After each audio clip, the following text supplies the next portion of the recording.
அஸ்ஸலாமு அலைக்கும் ஃப்ரெண்ட்ஸ், எல்லோரும் எப்படி இருக்கீங்க? அல்ஹம்துலில்லாஹ் நாங்கள் எல்லோரும் நல்லாயிருக்கோம். நீங்களும் நல்லா இருப்பீங்கன்னு நினைக்கிறேன். நான் இன்றைக்கி வீட்டில் செய்ய போகிற ரெசிபி என்னென்னாக்கா, எனக்கு ஒரு ஈவினிங் ஸ்நாக்ஸ் ரெசிபி தாங்க செய்ய போகிறேன். சிறுதானியத்தை வச்சு நல்ல ஒரு ஹெல்த்தாக தான் இன்றைக்கி வந்து செய்ய போகிறேன். அதுக்கு ஒரு தேங்காய் சட்னியும் இன்றைக்கி வந்து அரைச்சிட்டேங்க. வாங்க இதை எப்படி செய்யலான்னு பார்க்கலாம். வீடியோக்குள்ளே போகிறதுக்கு அப்படியே நம்ம சேனல் மும்தாஜ் கிச்சனை சப்ஸ்கிரைப் பண்ணிவிட்டு அப்படியே பக்கத்துக்கு பெல் ஐக்கானை கிளிக் பண்ணிவிடுங்க. அப்போ தான் நான் போடுற வீடியோ உங்களுக்கு உடனே வருங்க. அதுக்கு ஃபஸ்ட்டு ஒரு மிக்சிங் பவுலில் ஒரு கப்பு நான் வந்து கம்பு எடுத்துக்கிறேங்க. இந்த கப்பு நல்லா கழுவி க்ளீன் பண்ணி வெயிலில் காய வச்சு எடுத்து வச்சுருக்கேன். ஒரு கப்பு கம்புக்கு ஒரு 1/4 கப்பு நான் வந்து கேழ்வரகு போட்டுக்கிறேன். இந்த 1/4 கப்பை விட கொஞ்சம் கம்மியாக தாங்க இருக்கும். 2 ஸ்பூனு. ஒரு 1/4 கப்பு வெள்ளை உளுந்து சேர்த்துடலாம். பாருங்கள், சேர்த்துட்டு எல்லாத்தையும் நல்லா மிக்ஸ் பண்ணி விட்டுடலாம். மிக்ஸ் பண்ணிவிட்டு ஒரு 2 மணி தண்ணி ஊற்றி கல் மண் இல்லாத எல்லாத்தையும் நான் வந்து அலசி எடுத்துகிட்டு வந்துட்டேங்க.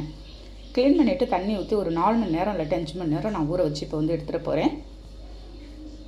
பாருங்கள், 4 மணி நேரம் ஊறினா உங்களுக்கு வந்து கரெக்டாக இருக்கும். நெக்ஸ்ட்டு வந்து 4 மணி நேரம் கழிச்சு தான் நான் வந்து பார்க்குறேங்க. எல்லாத்தையும் தண்ணியெல்லாம் ஃபில்ட்ரு பண்ணி எடுத்துகிட்டு ஒரு மிக்ஸி ஜாரில் போட்டுடலாம். நம்ம நல்ல ஒரு ஹெல்த்தான ரெசிபி தாங்க இது. இந்த சிறுதானியத்தில் நமக்கு வந்து நார் சத்துலாம் அதிகமாக இருக்கும். நம்ம இதை வந்து உணவில் அடிக்கடி சேர்த்துக்கணும். பாருங்கள், ஒரு மிக்ஸி ஜாரில் ஆட் பண்ணி நான் வந்து கொஞ்சமாக தண்ணி ஊற்றி நான் வந்து அரைச்சி எடுத்துகிட்டு வந்துட்டு போகிறேன். குறைன்னு இல்லாத கொஞ்சம் நைஸாகவே நான் வந்து அரைச்சி எடுத்துகிட்டு வந்துட்டு போகிறேங்க. பாருங்கள், தண்ணி இந்த அளவுக்கு ஊற்றினா போதும். ஒரு 1/2 டம்ளர் ஊற்றினா போதுங்க. தண்ணி நிறையா ஊற்றினீங்கன்னா தண்ணி ஆகிட்டால் நமக்கு வந்து ஊற்றுறதுக்கு கரெக்டாக வராது. பாருங்கள், இந்த மாதிரி நல்லா நைஸாக அரைச்சிட்டு வந்துட்டேன். நல்ல ஒரு ஹெல்த்தான ரெசிபி தாங்க. நம்ம கம்பு கேழ்வரகுலாம் எடுத்து போட்டு செஞ்சு நல்ல ஒரு ஹெல்த்தான ரெசிபி தாங்க இது. மாவு உங்களுக்கு வந்து இந்த அளவுக்கு கன்சிஸ்டன்சி இருக்கணுங்க. ரொம்ப கெட்டியாகவும் இருக்கக்கூடாது, ரொம்ப தண்ணியாகவும் இருக்கக்கூடாது, மீடியமாக இருக்கணும். பாருங்கள், அதுலேயே ஒரு கப்பு நான் வந்து நெய்ஸாக வெங்காயம் அரிஞ்சு வச்சுருக்கேன். அதை சேர்த்துடலாம். சேர்த்துட்டு ஒரு கப்பு நான் வந்து கேரட் துருவிய கேரட்டை போட்டு 2 பச்சை மிளகாய் நறுக்கி போட்டுடலாங்க. போட்டுட்டு மல்லி கருவேப்பிலை கொஞ்சமாக சேர்த்துட்றேன். போட்டுட்டு எல்லாத்தையும் நல்லா கொஞ்சமாக ஒரு 1.5 ஸ்பூன் இருக்குங்க தூள் உப்பு போட்டு நான் வந்து மிக்ஸ் பண்ணிகிட்டு இருக்கேன்.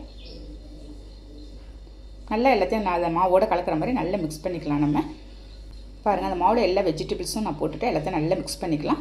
ஒரு ஈவினிங் டைமில் இந்த மாதிரி ஒரு ஹெல்த்தான ரெசிபிலாம் நீங்கள் சாப்பிட்டுட்டு அப்படியே ஒரு காஃபி கொடுத்தோன்னா அவ்வளோ ஒரு ஹெல்த்தாகவும் இருக்கும். நம்மள ஒரு சூப்பரான டேஸ்ட்னு இருக்குங்க. நல்லா வந்து ஈவினிங்கே ஒரு நல்ல ஃபுல்ஃபில் ஆகிடும் நமக்கு. பாருங்கள், நெக்ஸ்ட்டு வந்து ஸ்டவ்வில் ஒரு குழிப்பணியார பேனை வச்சு கொஞ்சமாக நான் வந்து எல்லா குழியிலும் நான் கொஞ்சமாக கடலை எண்ணெய் ஒரு 1/2 ஸ்பூன் ஊற்றிருக்கேன். உங்கள்கிட்ட நீங்கள் நெய் இருந்தாலும் நீங்கள் ஆட் பண்ணிக்கலாங்க. இல்லாட்டி நல்லெண்ணெய் இருந்தால் கூட ஆட் பண்ணி சாப்பிட்லாம். பாருங்கள், நீ பியூர் கடலெண்ணெய் ஊற்றி கொஞ்சமாக எடுத்து ஒரு கரண்டியில் எடுத்து அந்த குழியில் ஃபுல்லாக ஊற்றிடுறேன்.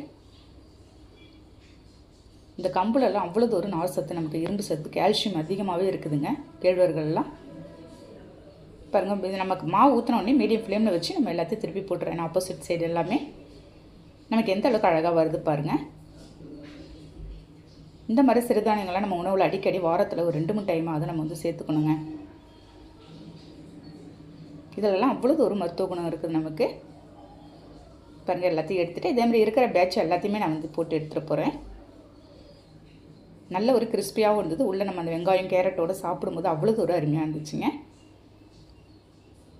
பாருங்கள், அவ்வளோதான் இருக்கிற பேட்ச் எல்லாத்தையும் நான் வந்து போட்டேன். இப்போ எப்படி சாப்பிட்டு பார்க்கலாம். நான் இதுக்கு வந்து தேங்காய் சட்னி ரெடி பண்ணியிருக்கேன். இந்த தேங்காய் சட்னி ரெசிபிலாம் ஏற்கனவே நம்ம சேனலில் அப்லோட் பண்ணியிருக்கேங்க. பாருங்கள், அப்படியே அந்த ஓரத்தில் இருக்கிற கிறிஸ்பியாக எடுத்து நம்ம அந்த தேங்காய் சட்னியோடு தொட்டு சாப்பிடும்போது அவ்வளோ ஒரு சூப்பரான டேஸ்ட்டில் இருக்குங்க. ஓகே ஃப்ரெண்ட்ஸ், நீங்களும் வந்து ஹெல்த்தான ரெசிபியை ட்ரை பண்ணி பாருங்கள். ட்ரை பண்ணி பார்த்துட்டு எனக்கு கண்டிப்பாக கமெண்ட் பண்ணுங்கள். அந்த வீடியோ பிடிச்சிருந்தால் லைக் பண்ணிவிட்டு ஷேர் பண்ணுங்கள். மறக்காமல் சப்ஸ்கிரைப் பண்ணிவிடுங்க. நெக்ஸ்ட் வீடியோவில் பார்க்கலாம்.